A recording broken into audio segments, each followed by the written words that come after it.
I wanted to get athletes in each of those bodies of water, truly with the idea of instead of island to island, it was lake to lake. And there is a massive network of what we call the Valley Trail in Whistler, and then an extensive network of single track for running.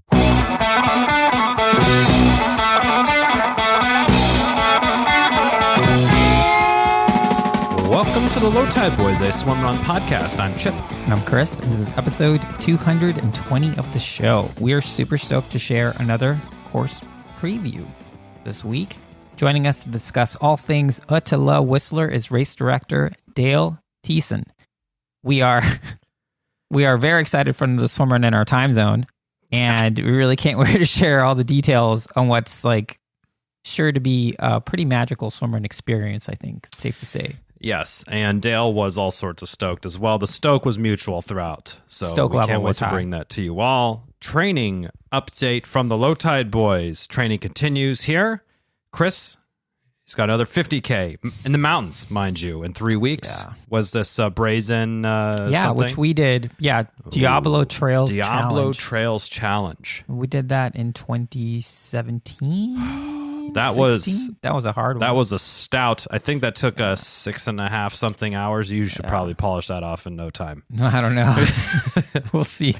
But we've and after that, it's officially swimrun training mode as we gear up for our A race ÖTILLÖ Whistler in early July. Yeah, it's gonna be fun. Absolutely. Now for this week's shout out. Yeah, this week we're shouting out our friend and swimrun.com editor, Fred Newton. He recently made his engagement IG official, Facebook official. Wonderful.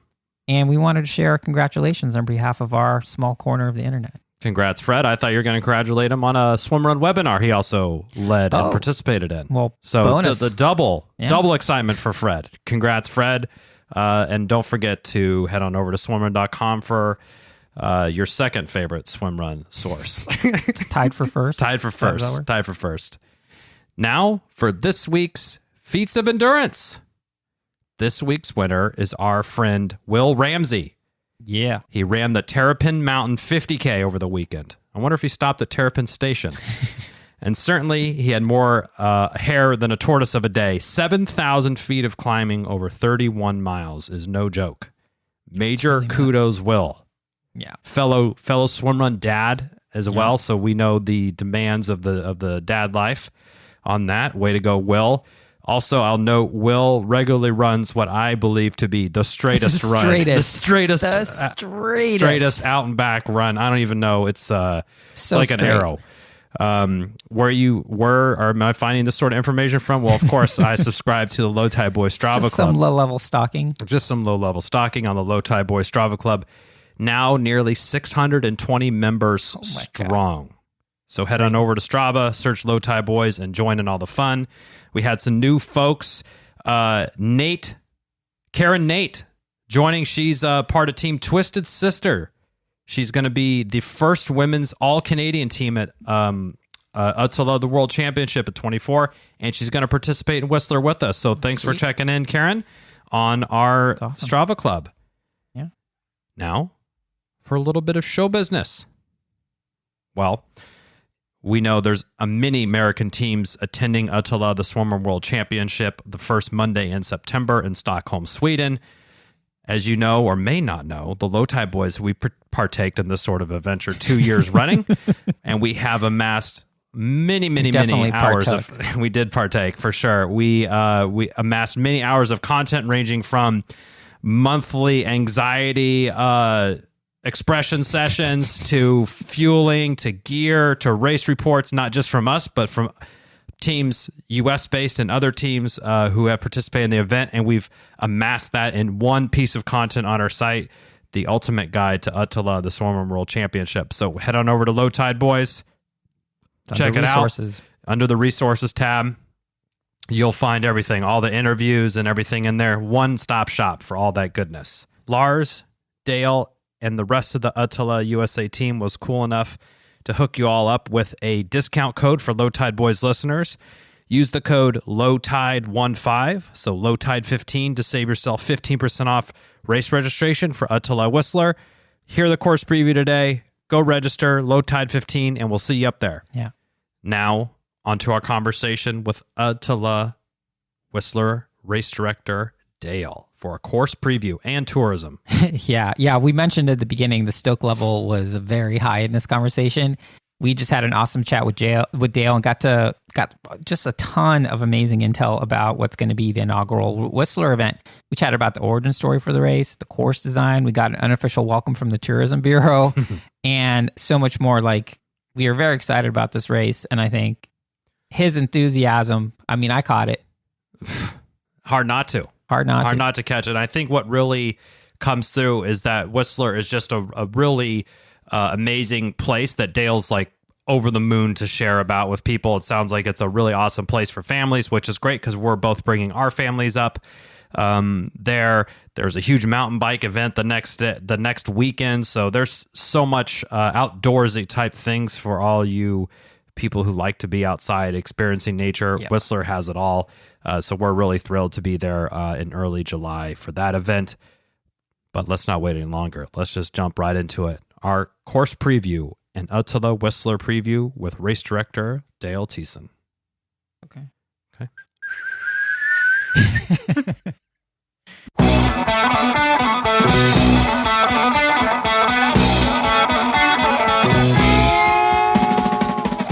Very stoked to start off this conversation with Dale Tiessen, RD, ÖTILLÖ Swimrun Whistler, what was last year Whistler Swimrun. So I want to get into all this, but Dale, welcome to the show. Thank you so much for coming on. Awesome. Super stoked to be here. Great to talk to you guys both. Yeah, so we were talking before we went on air. This race, ÖTILLÖ Whistler, is our A race. We are pivoting from doing Engadin, and we're coming up to Canada. We're super stoked. We're bringing our families. We're going to be up there for a week, producing content. Might even be doing something with Form goggles. There might be a bunch of cool stuff happening. Oh, so we are. They're in my hood. They're local. Yeah, they are. In Vancouver. Yeah, they are. So stay tuned for more news on that. But we're really excited about this race. So I guess like first question for you, Dale, is let's take us all the way back to last year because you announced Swimrun Whistler. It looked awesome. We were super stoked on it. We're like, yay, more races in our time zone. Yeah. But yeah, tell us sort of like the history of kind of like where it started and where we are today. So last year is not far enough to go back. So I should, first off, self-identify. I am not an events person. I'm not a full-time race director. It's not what I do for a profession. I got into helping run and then ultimately being a race director. I started in cycling events, cross-country racing and cyclocross events in British Columbia. BC Cup is what we called them, British Columbia. So we had our own provincial cup races. And that was, some years ago. I moved to Whistler 8 years ago. And I'm sure that was a tough decision. Yeah, it's like, I guess I could do it. I could swing it. I could make it happen. And I wasn't even, forget about swimrun. I wasn't even doing triathlon at the time. I lost a bet with a friend. Losing the bet, I had to sign up and do a 70.3. I said, that's a steep bet. Those are high stakes. Yes and no. So I'm a cyclist. Running is one foot in front of the other, and I was a swim club kid, lifeguard. Oh, okay. You just had to put the pieces together. Swimmer, right. Like. It's how to get you organized more than anything. Yeah. So I did Hanu 70.3 nice. A few years ago. Great experience. Came back, did another local one. All of a sudden, I got involved with the local triathlon club, and I said, "Well, I was involved. I worked for Ironman Whistler the last couple of years. Just in like helping to do some of the logistics on the day of.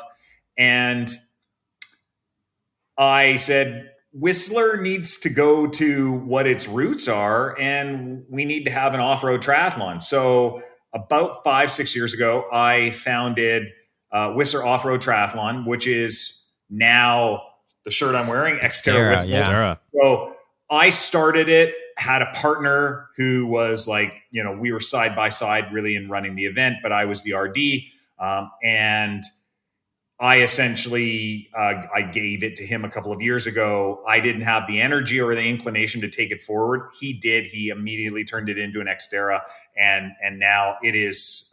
It's an amazing, epic course, location, everything. I love it. It's a great event. I still work for the event every year. But I said, okay, well, what's the next thing to do? And so, nice. There was a small group of us in Whistler that kind of get together and do these like adventure things, right? And it's not a race, it's not a real event, but we said, hey, let's just go. So a few years ago, I heard about the Orcas Island ÖTILLÖ event. And when Simon Whitfield and Lance did it as a team, it percolated up to a lot of Canadian news. And I was like, what? What is that? This is awesome. I'm like, I want to do this. So I actually look, I'm like, what? So I looked up what ÖTILLÖ is. It's island to island you're right. I mean, in Swedish. And I said, okay, well, I want to do the opposite in Whistler. I want to do lake to lake, because Whistler, the valley in Whistler is a series of lakes that run north to south, sort of within the municipality, the town of Whistler. And so it ended up taking us a couple of years, and maybe 2-3 years ago, a couple of friends and I finally got together, and we actually went out just one day randomly on a Tuesday morning in September and did part of the course. That has ended up being the event that we have now. And then I tried to get the event around last year as a grassroots event with the partner that I did the triathlon event with. And lots of reasons. Everybody got busy. I ended up getting a full-time job again. Life kind of got out of control, and we said, "Ooh, let's shut. We're either putting on a world-class event, or we're not going to put on an event." And so he said, "Let's shut it down for a year and regroup." And so we did that. When I popped my head up this year, he said, hey, he's got a kid who is an absolute ripper of a cyclist and is going to probably be a pro downhiller within 5 years. And he's like, I got my own events. I got to focus on kid. And so he tapped out, and I said, hey, how am I going to make this event actually the best possible, have the greatest possible reach? Because I want people to come to Whistler and experience Whistler, not just have some local people do the event. And so I thought, hey, I gotta go. I had reached out originally to the guys, because I had thought about coming down and racing in Orcas Island a couple of years ago. And so I kind of had some email addresses. I reached out and I said, hey, do you guys want to do an event in Canada? Because I'm your guy. And it went from 0 to 100 miles per hour in about a week. Nice. And that's how we got to where we're at today. Oh, I love awesome. It. That's what a great story. Thanks for doing that. And love to hear you got some boots on the ground and did a few legs yourself. There, but yeah, I mean, we certainly, Chris and I, former triathletes, we certainly know the history that Whistler has had, and just an amazing location there.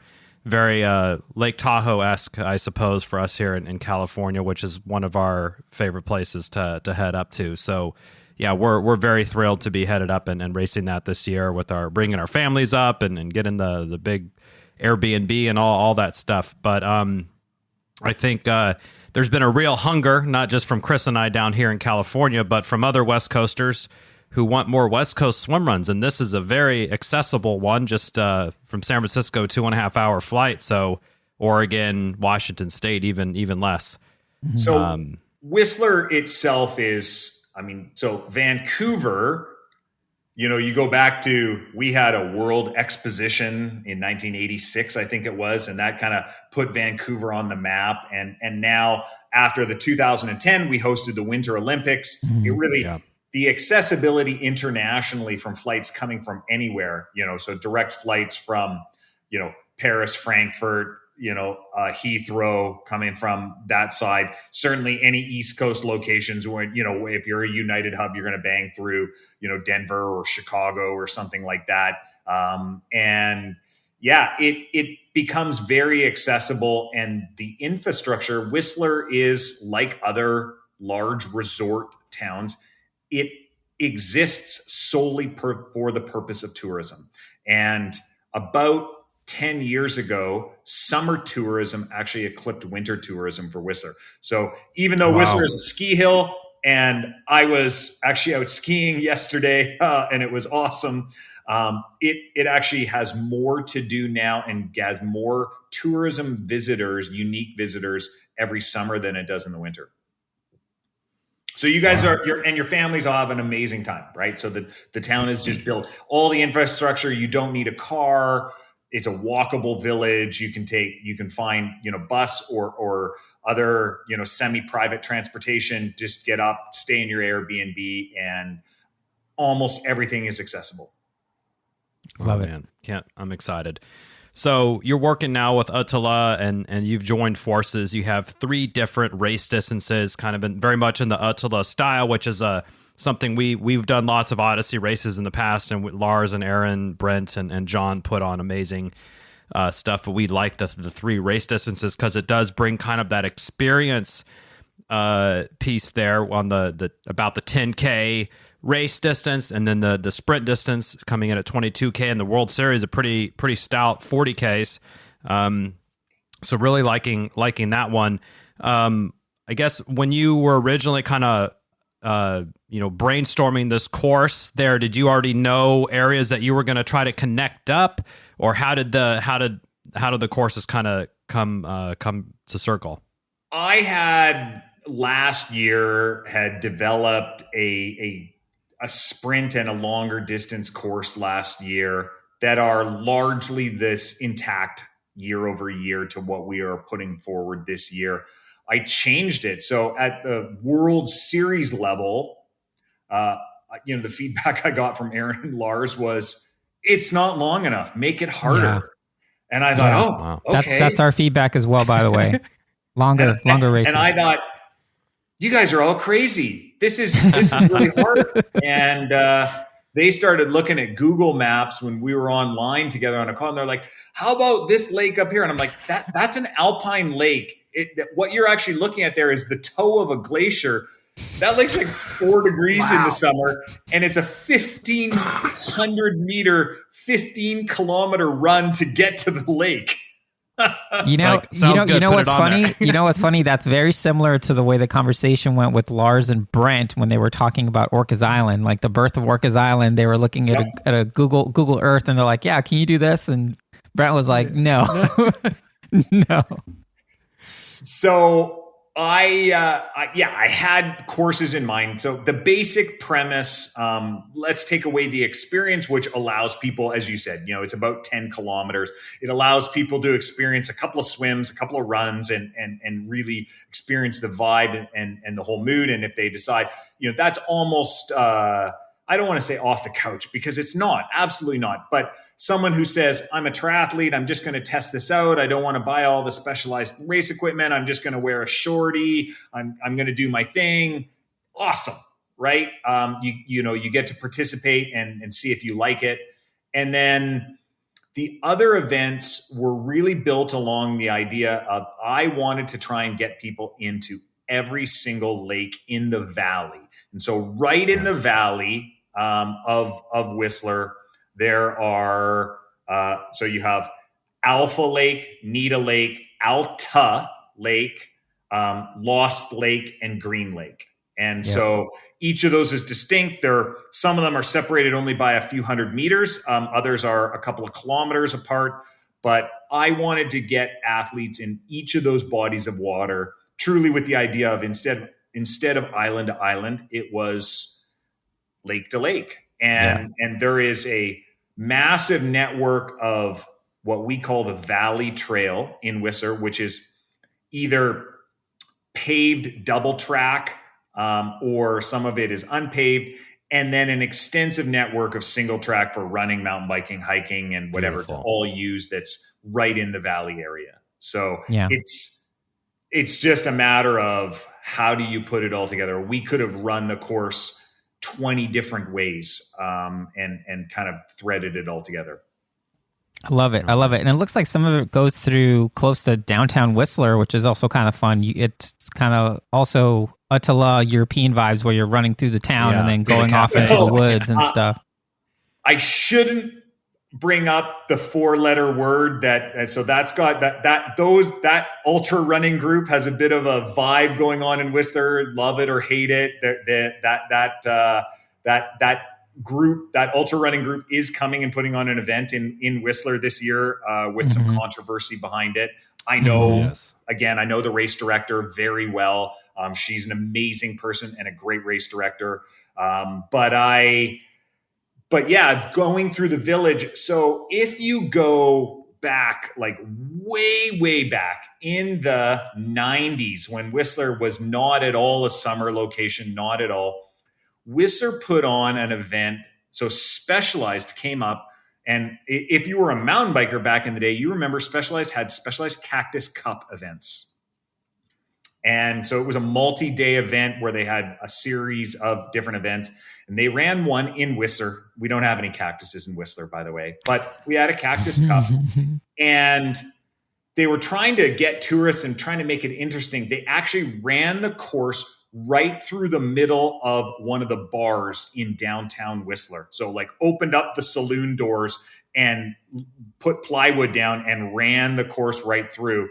And so I love this idea. And then thinking about running in Chamonix or somewhere like that, I wanted to at least thread people through the town. And, the town will be waking up. It'll be early. People will be out and going, what's going on? Right. And just the sight, I think, of swim runners and it's a unique look when you're in your kit. So I think that'll be fun. And yeah, that was, it is also part of the design of the course. We have a major highway that runs right through, like an artery that runs right through the middle of town and splits the town east and west. And I was looking for ways to not have to cross that highway. And so in order to get there, we go on, there's one underpass in town. And nice. And by the way, on the north side of town, there's no underpass under the highway. You will be running at 19 Mile Creek, and you'll literally be not in the creek, but like on the rocks beside the creek, like running under a bridge to get from one side to the other. And the municipality was good enough to allow us to do it. And they said, listen, as long as it's not floodwaters and everything else, go have at it. So good on them. I mean, I think you really painted a great picture, and I certainly am already visualizing what these trails and some of this stuff's going to look like. It sounds like some of the swims might be a little bit crisp on the water temp. What do you think we can look for, 4th of July weekend for us Americans, or Canadian Day weekend for? Really depends on our snowpack and snowmelt. We have a low snowpack this year, so it's likely to melt faster. Lakes will warm up sooner.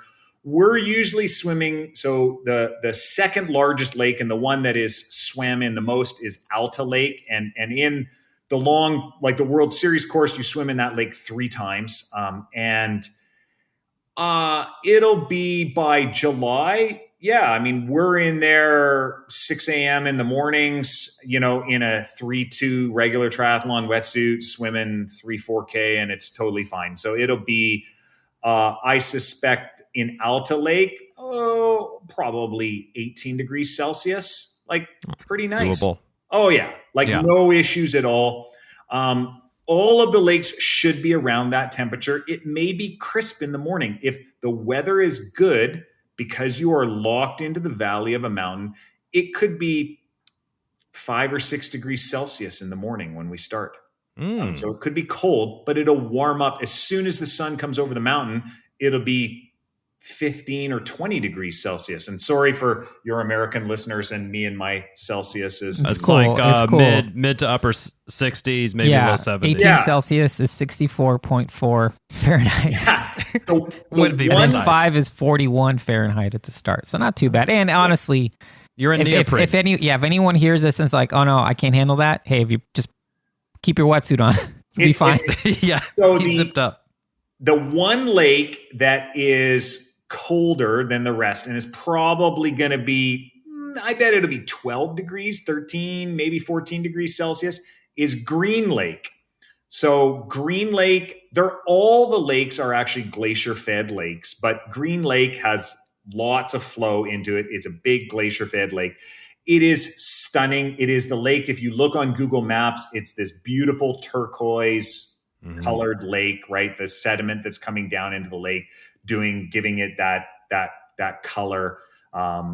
It has float planes coming in and out of the lake. It's the biggest lake. It's the only lake that'll have like motorized boat traffic on it and things like that. Not out where we are in that part of the lake, but yeah, it's very picturesque. In fact, the experience and the sprint swim in Green Lake will be right beside where the float planes come in. And so it's just stunning. Like you look up and you're looking at these massive mountain peaks and glaciers in the summer. And so for the World Series, you have I think it's about a 700 or 800 meter swim in there. The good news is you'll have had a 9.5K run before you get in. So you're going to be pretty warm. Yeah. Yeah. Okay. I'm not too worried. That is really, I think, one of the most epic parts of the course. So you end up running on a section of what was the Ironman run course that goes out beside Green Lake.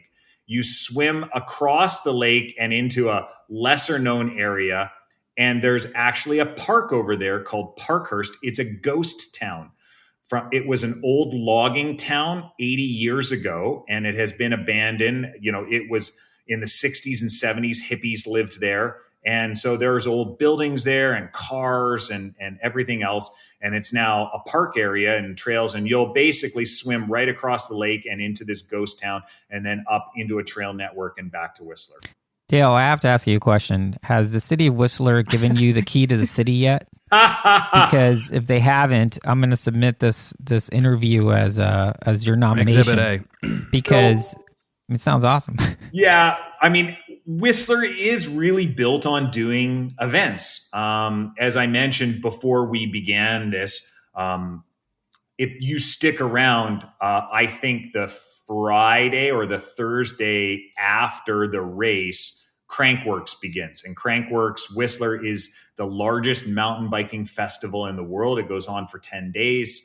Wow. It's a lot of cranking. That's a lot. Yeah. I mean, it's free ride competitions, downhill racing. I mean, every slope style, it is every possible permutation.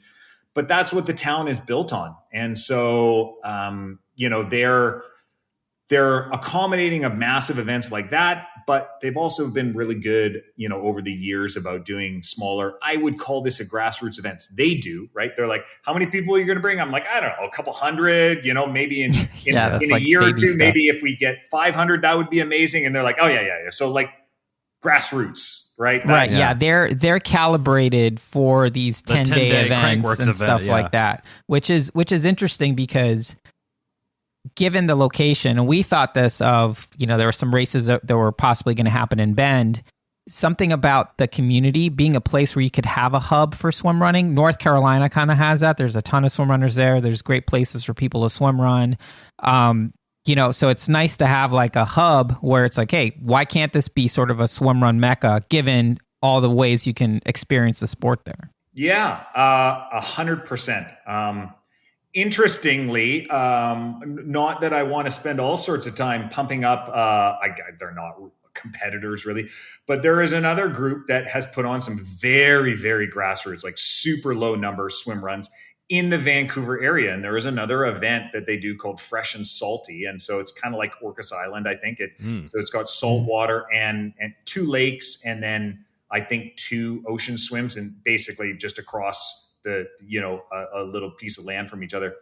But cool that you can do that type of stuff. I mean, Vancouver, is a lot like, Seattle and places like that. Bellingham. I grew up in all of these places. It's outdoor mecca, right? So you can name the kind of adventure that you want to do. I have some friends and we're planning on mountain biking from Whistler down to the end of this place called Indian Arm, which is about then a 14-kilometer swim, and then we're going to drag our bikes in like Explorer 200 rafts back to Vancouver. Just because you can. Why not? I love it. I love it. This is great.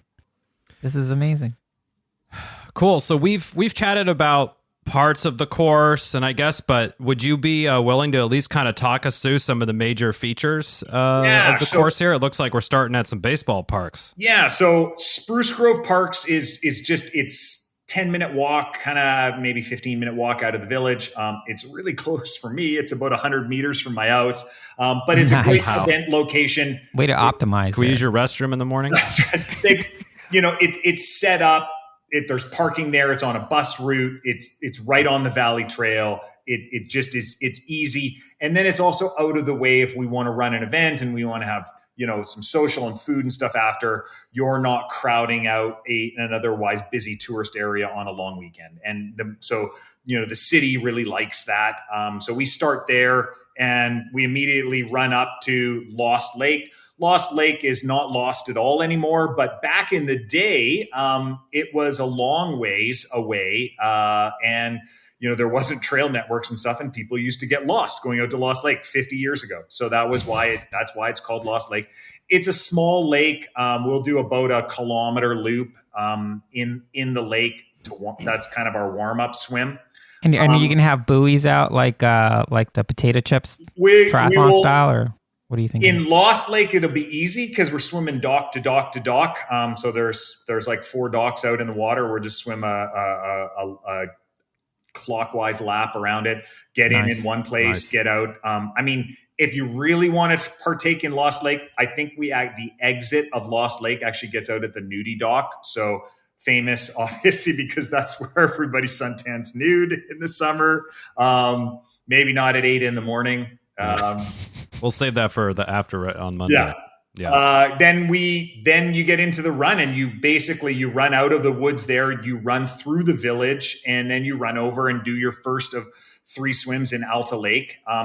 You've got I want to say the first swim's long shore of the lake, and it's a kilometer and a bit maybe. You get out, and then you run down and do these 2 smaller lakes. And this is all now you're on paved valley trail, and so you're away from things, but you're not. You run by a nice hotel that's down there and stuff, and so you get in, you swim a lap around a little island in Alpha Lake, come back in, you swim a loop around Nita Lake, and then come back in, and then you go into the other side of Alta Lake, and you swim. That's, I think, the longest swim is about 1.5K. You swim long shore of the entire length of that side of the lake. You get out, and then you do a run route in part of what was when Xterra was in Whistler in 2008, 2009 circa.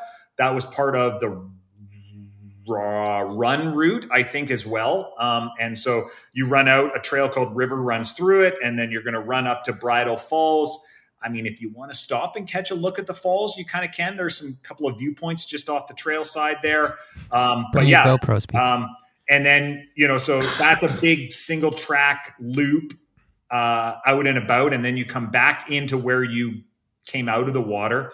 And then essentially you swim the other triangle of the lake, and you exit where you first entered into Alta Lake. And then that's the long 9.5K run. So you're getting from there all the way to the north end of town. And again, that feeds you through some cool trail environment. And then you're running on the Ironman Canada, the old run route, and you do that big swim out across Green Lake. And again, those views, once you're out at Green Lake, this is the if you look up Ironman Canada Whistler, and you see these amazing views of people running along right beside the lake, and there's these massive mountains in behind there. They're the highest peaks around Whistler, Armchair Mountain and Wedge. And massive glaciers in behind them that you can see in the summer. Pretty awesome. Float planes could be taking off or landing. So that's really the super picturesque stuff. And then you get in, swim across the lake, and then you're at that Parkhurst ghost town, and you get to run through the ghost town, and then all the way back. It's I think it's a 6 or 7K run back, and fairly hilly on the way back. And in fact, on the way back, we'll get to run some of the Xterra Whistler run course. Nice. Well, let me ask you about the terrain. So you mentioned paved. Are we talking? Like a should bike people path? be running on, like, by paved? Do you mean like asphalt or concrete, or do you mean just like fire roady? Because I'm curious, and sort of shoe selection, if you should go something super luggy, and then the follow up to that's going to be, what are the transitions like? Are they smooth entries, or it's going to get a little gnarly? So in most cases, so it's a good question. If it's dry and you want to move fast, I would not have trail shoes. I'd run it in a fast pair. You'll be moving a good section of the run. I bet at least 2/3 of it is on asphalt. And so some vertical in there, but yeah, you know, if it's dry, you're not going to have a problem with, the trail network and stuff. And I say that the fastest people running at Xterra Whistler, which again is some of the same shared trails, even in all off-road, a 10K off-road run, are running in carbon plated road shoes. Wow. Okay.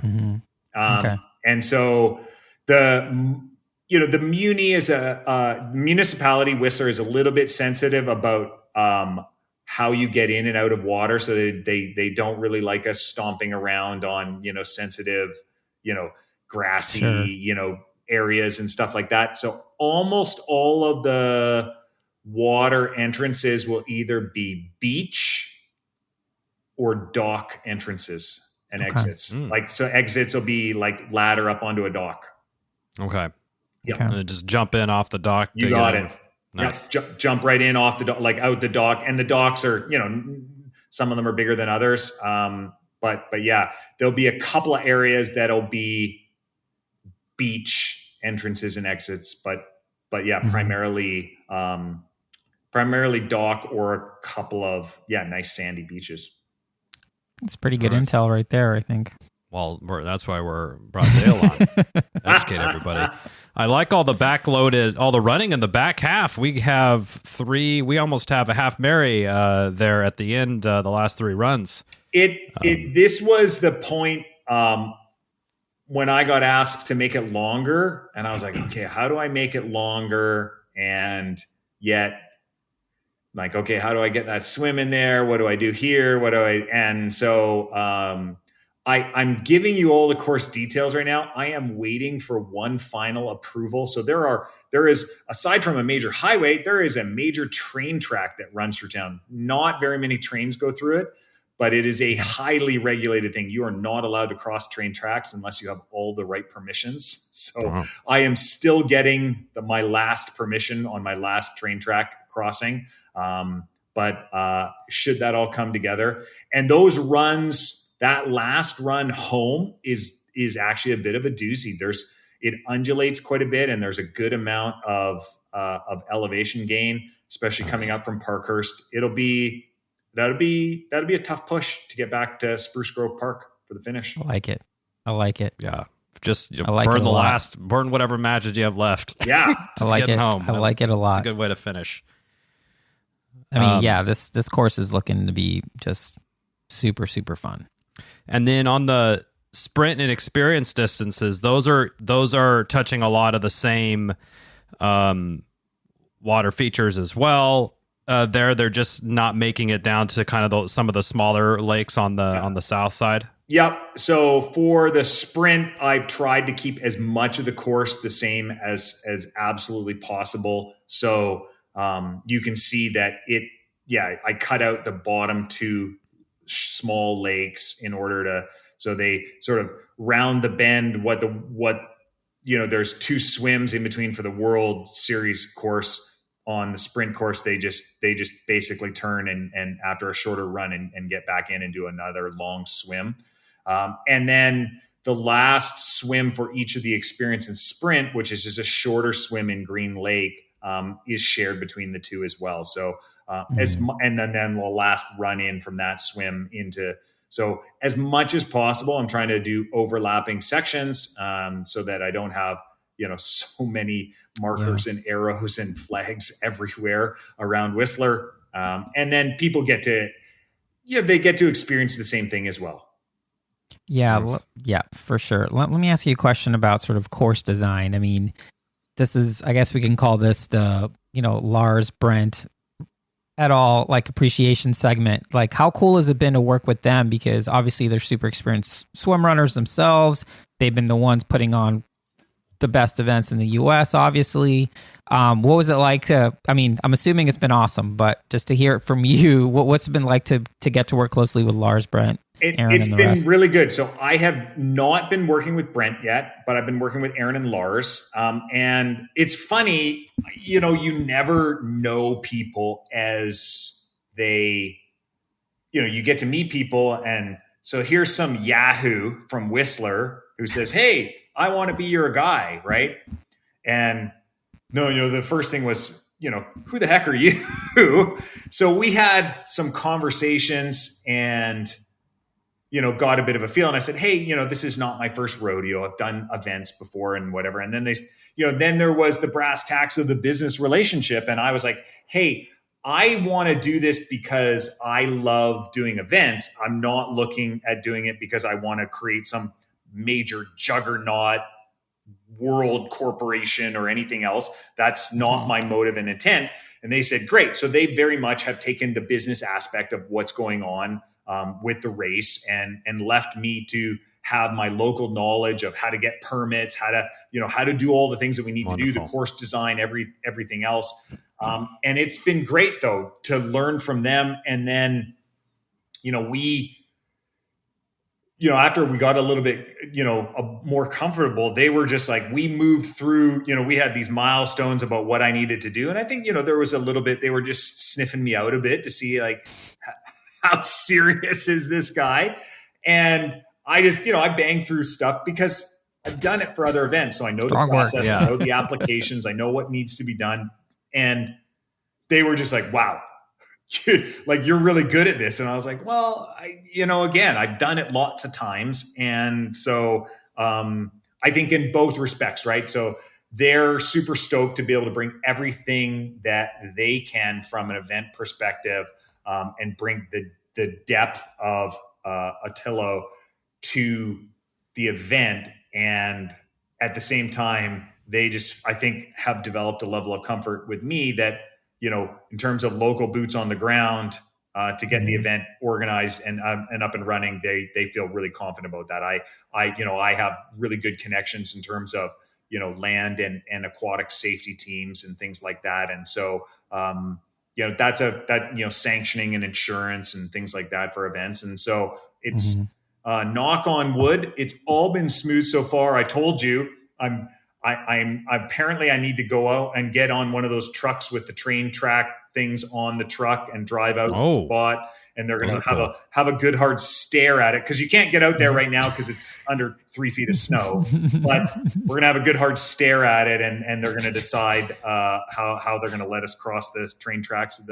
We cross a whole bunch of other train tracks during the event as well, but all of the other ones are marked. So, yeah. Let me ask you another question, kind of coming from a different angle. We love the sport, and bringing ÖTILLÖ to Whistler is awesome. We see what it is and we understand what it is. Everyone who's into swimrun knows that this is a huge deal. What is it like from sort of the city perspective? Is Whistler sort of Chamber of Commerce like been super supportive of this? Do they have a sense of, yes, this is small but mighty? Yes and no. So as with any event, and it's been my experience. So year one of doing the off-road triathlon, it was kind of like, well, we'll let you do it, but try not to get in the way of anyone and don't bother any tourists. And year two, they're like, well, okay, you put on a pretty safe event. Like, how can we help you this year? And, year three, now they're at year four and they're like, hey, would you like to apply for some, some grants that we have in place for tourism, for event type stuff and Nice. and so it is a process. It's good that the city of Whistler knows me, but this is a new event for them. And so, yeah, so Tourism Whistler's like, what are you going to do?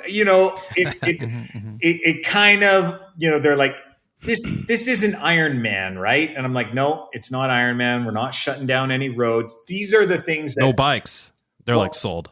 But for those types of events, the thing that killed Iron Man, in my opinion, was there's one road to ride on in and out of town, and it was while a minor inconvenience for one day of the year, between whoever the event organizers and the city and everybody else, they didn't get off on the right foot, and it just didn't sit with people. And so, but in general, the idea of spandex laden, pointy helmeted people running about town, people are like, that's not mountain biking. That's not trail running.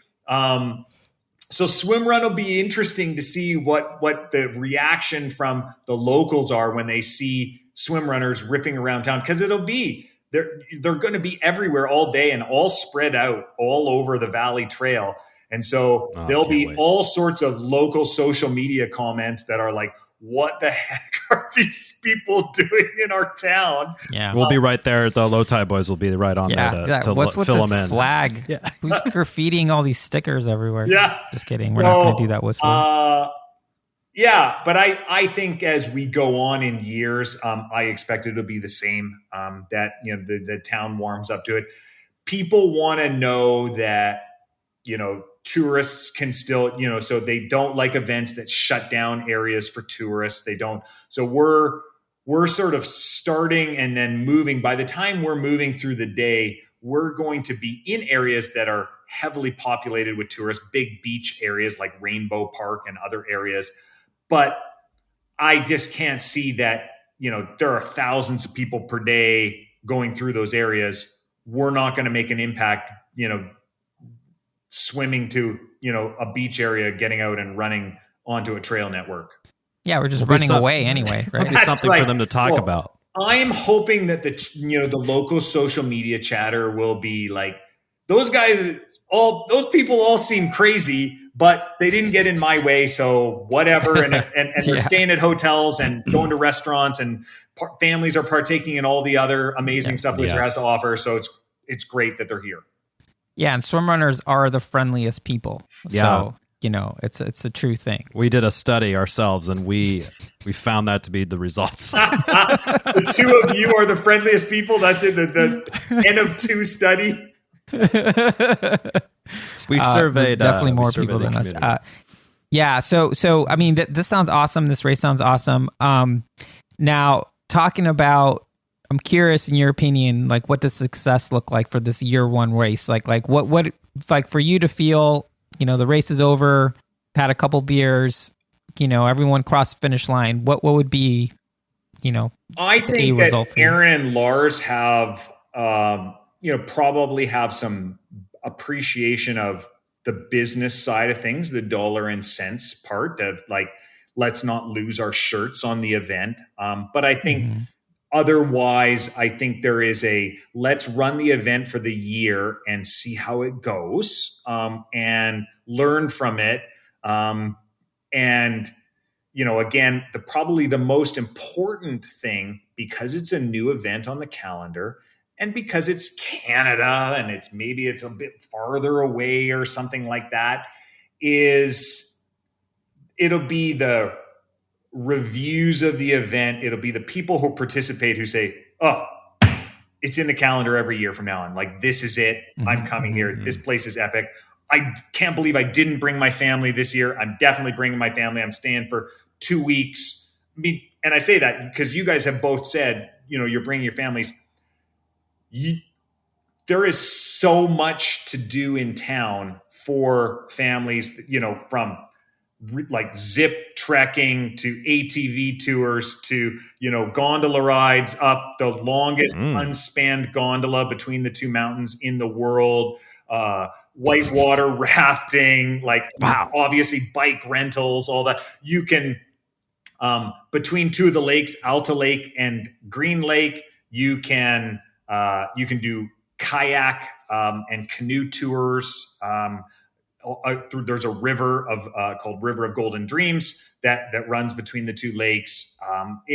So the whole town it's built on tourism. The hotel, Airbnb, restaurant infrastructure is amazing. If you're staying at an Airbnb and you're like, hey, I'd love some groceries. A good friend of mine runs a grocery delivery business, right? And so they literally set up, you give them your code, you walk in and you've got here's my stock with wine and beer and food for the week and fresh vegetables, everything. And it's all. We'll take that number after. Yeah, we'll take that number. Yeah, actually, sounds like what we need. We're staying.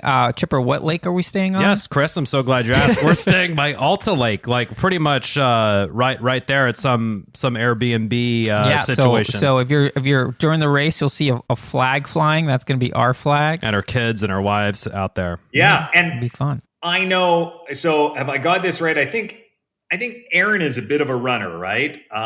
He's the one that's still out there running around getting after it. And I think that might be Lars, actually. Okay, not a knock against Aaron.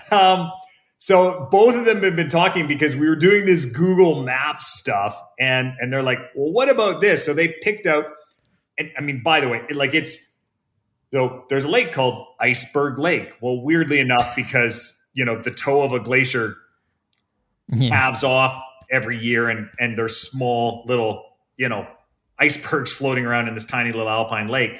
The alpine lake, the total run, if you do it as a loop, is about 25K and about 15 to 1,700 meters of elevation. Damn. And that is chill. That is a chill trail run in Whistler, right? So understand that Whistler is home of multiple I apologize for the honking. Multiple 50K, 100K, 100-mile trail run routes. So if you want to go out and get after it, it has some of the most epic mountain biking in the world. No matter whether it's downhill, enduro, cross country. If you're looking to get after it, there's a ton of options. I mean, wow. I mean, we should extend our stay. If you're not stoked listening to this, people at home in your cars driving to work, I mean, give me a break. Registration's open now.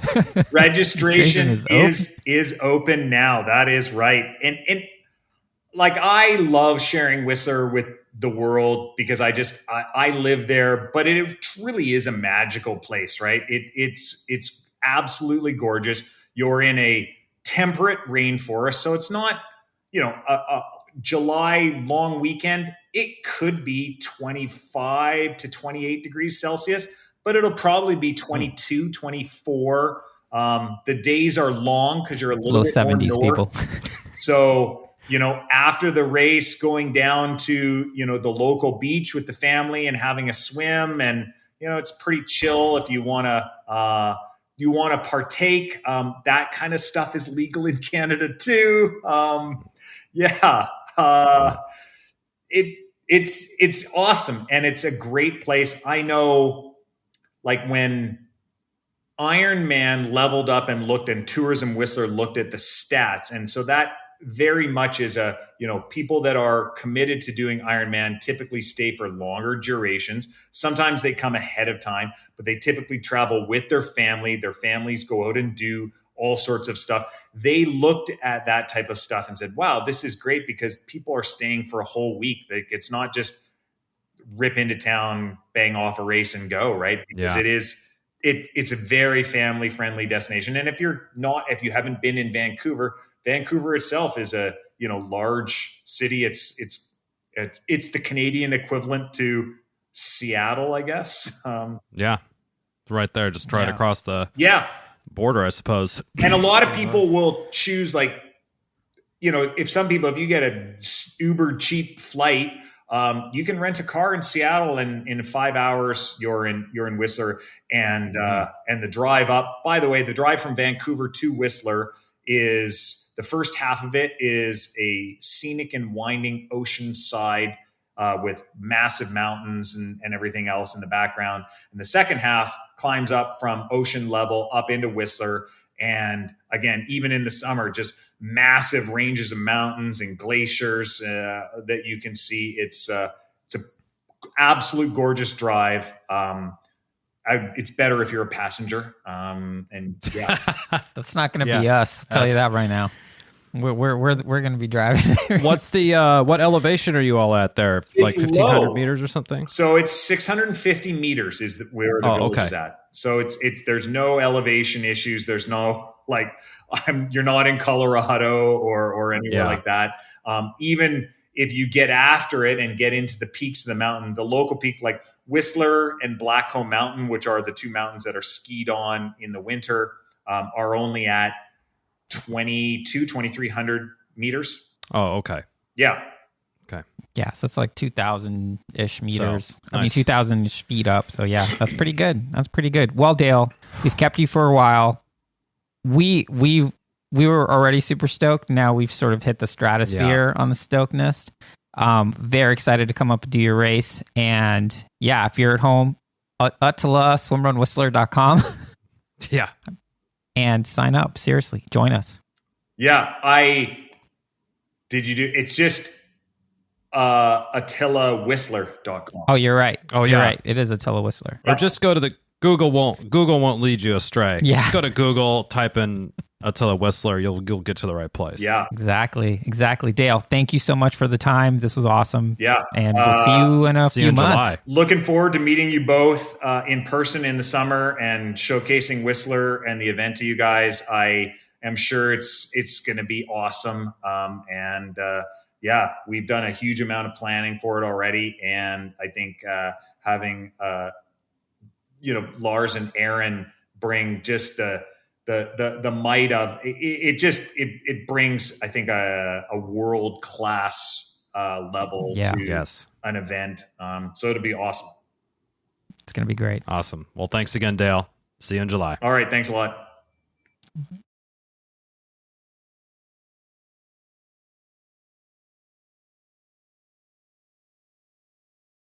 That's it for this week's episode. Thanks so much for listening to the show. Make sure to subscribe wherever you listen to podcasts and leave a rating or review, since that's the best way to help other people discover the show and the sport of swim run. Check out our website, lowtideboys.com. That's boys with a Z, for swim run resources, including gear guides, tips, how-to videos, and so much more. Make sure to check out our meme page at The Low Tide Boys on Instagram. If you have any questions or suggestions for the show, send us a DM or email us at lowtideboys@gmail.com. We'd like to thank Riding Easy Records for our show music, and of course our wives for their support and tolerance of our swim run and other activities. Lots of activities. Lots of activities. Finally, you can support our efforts on Patreon. Until next time, get out there and go for a swim. Then a run. And then a swim. Then another run. Then another swim. Then run some more. Just keep going. Let's go. And then stop at some point because, And fuel. Don't forget to fuel. Gotta fuel too. Of course, yes.